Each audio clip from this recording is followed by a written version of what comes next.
Hello everyone, it's a Monday dinner time and I've just popped out to do another update from the site of the Gill Cemetery just to show you how things are coming along. There's the Eye Infirmary on the other side. Looks a lot bigger than I thought it was going to be.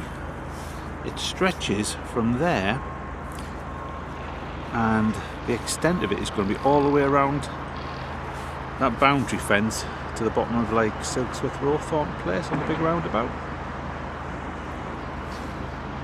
As you can see down there, construction teams have moved in. They're going to be doing the work to sort out Gally's Gill, which is this area down here which goes down towards the Gill Bridge you can just see at the bottom.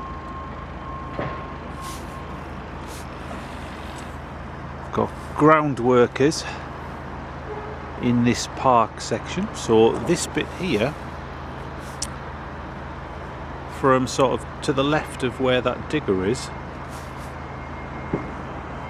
along to the Eye Infirmary and then up to Silksworth Row, that is, I believe, is going to be like the park, and then there's a little section at the back towards the end of the Eye Infirmary.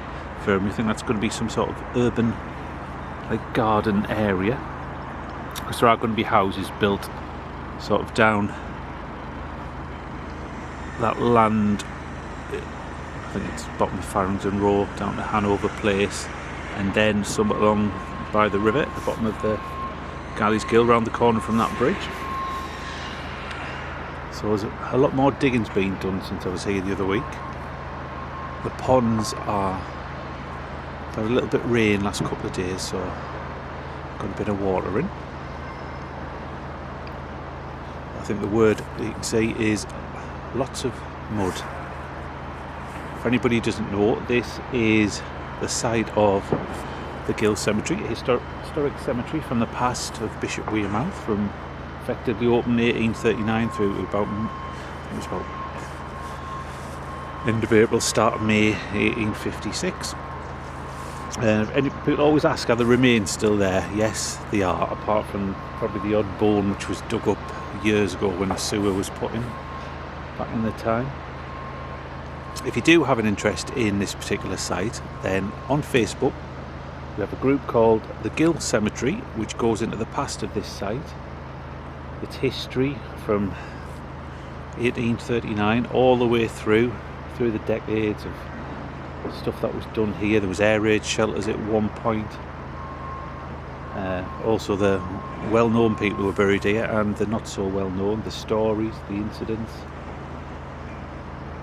Just lots of pictures, people's memories, and also hopefully in the future we'll get something done to remember that it was a cemetery, because effectively there is nothing here to show that it was a cemetery. There is a gate post.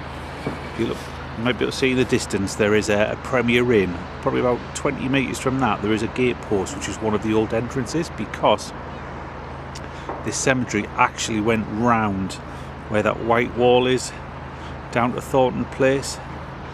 A lot of it was taken away when they put the dual carriageway in, but I don't believe that front bit right over there was ever used for burials. I've got a feeling that was just like the entrance park, the entrance section towards the cemetery.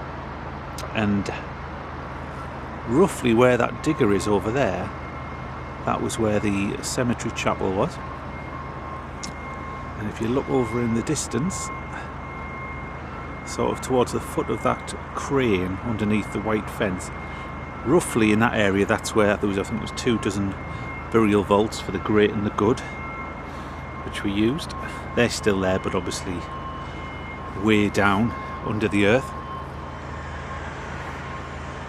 People always say, oh, surely they're going to come across some bodies, but when you look at the old pictures, and there was one which was posted in the group the other week, which just shows even when they were putting the air raid shelters in, how much lower the level used to be, even in 1938.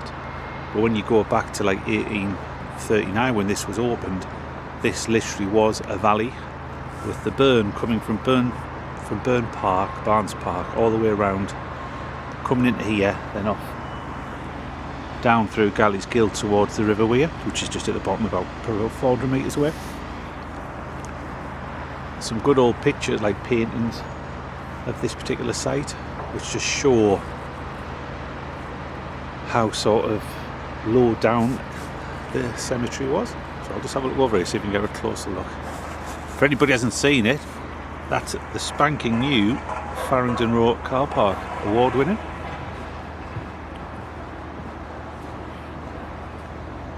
Just to give you an idea of where we are if you're not from Sunderland, just behind that big building there with like the reddish brownish brick, behind that is Sunderland Empire Theatre, literally straight behind it. So we are, you know, a few hundred metres away from the very centre of Sunderland. But up until a couple of years ago, this was just a green space. It had used to be in a playground, a rubbish tip, an open space, lots of things. But from even within a few weeks of it was closed. It started to be desecrated, which even got worse over the decades. But even though it closed in 1856, several people were still allowed to be buried in the vaults which were over there. So thank you very much for watching. I'll see you next time.